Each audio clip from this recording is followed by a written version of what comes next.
What's up, YouTube? Now, today we're going into why slashing takeover is one of the best choices, if not the best choice for a takeover on NBA 2K20. Now, don't worry about the gameplay, post playmaker, deep range shot creator, playing a little bit in the stage. That's not too important. I'm mainly just using it as, background footage, why I talk. So, slashing takeover. So, unless you guys have been living under a rock, in NBA 2K20, slashers aren't OP, but slashing is OP. Now, what I mean by that is, you got play locks who only have gold finishing badges, usually only about 10 of them, and they can go in the paint, they can get the best layup package, they can get the best dunk packages, they can get consistent contact dunks, and they can finish through traffic.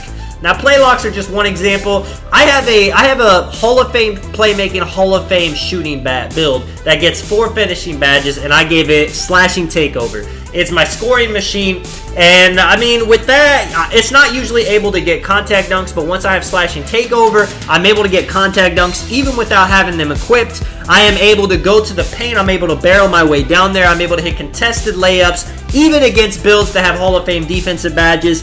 I get it in. Okay, let's start off with the finishing ability. Slashing takeover, it makes you able to hit layups more, get better dunks, get better hop steps, get better slithery. Basically, everything to do with finishing, slashing takeover helps with that. Whether it's my play sharp build with 4 finishing badges that doesn't get contact dunks, I have it on my multi-position defender, which is a pure red build where it shouldn't be able to score, but once it gets slashing takeover, it's basically, it's a threat to score every single time. Whether it doesn't matter if I'm just holding down the right stick, running straight to the paint. 50% of the time, it's going to get a contact dunk. And if I don't get a contact dunk, I'm still going to get a good layup animation or a good dunk animation. Or if I'm feeling it, I can just hop step, go around them, dunk it. And I have it on my post playmaker that is a dribbler, that is a shooter, and in slashing takeover, it's already a threat to get contact dunks once I activate slashing takeover. It's even more unstoppable in the paint.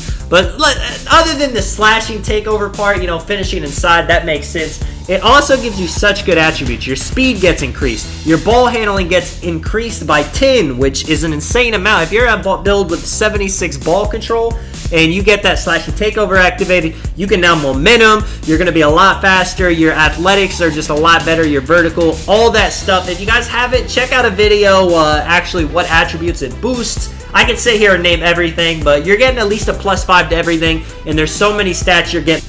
I mean, that's what it is, man. I mean, slashing this year is the most OP it's ever been.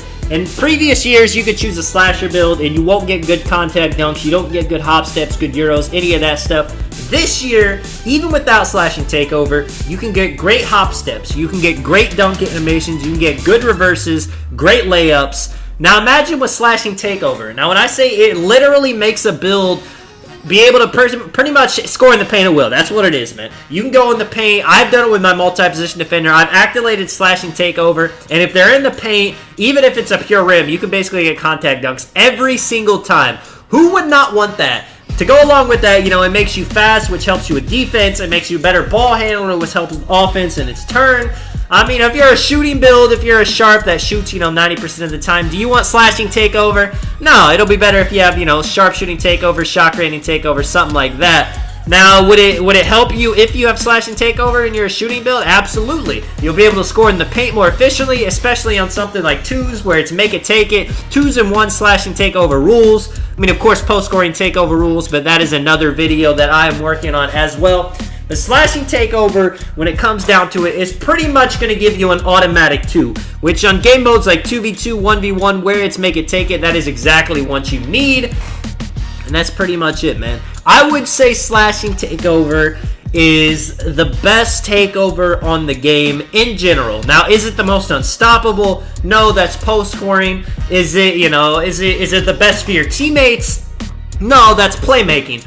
But when it comes to you needing to get the ball in the hoop, whether it's a dunk, whether it's a layup, slashing takeover rules. And it's very underrated defensively. People underestimate how important speed is. People underestimate how much getting a +10 to your ball handle actually helps you with dribbling, and how much dribbling actually helps to get you in the paint. Same thing with speed. It's an amazing takeover, man. Let me know what you guys think of Slashing Takeover in the comments. If you have any questions, feel free to ask them. I know a lot of people wonder what takeover you should choose. If you're a build that gets contact dunks, Slashing Takeover definitely the best one in the game. And I would say on top of that, if you're a 2s or you play 1s a lot, Slashing Takeover is the best in the game. Now, if you play 3s, it might make more sense to have something that can help you get 3s up rather than 2s. But even you can use builds with Slashing Takeover on the 3s regardless.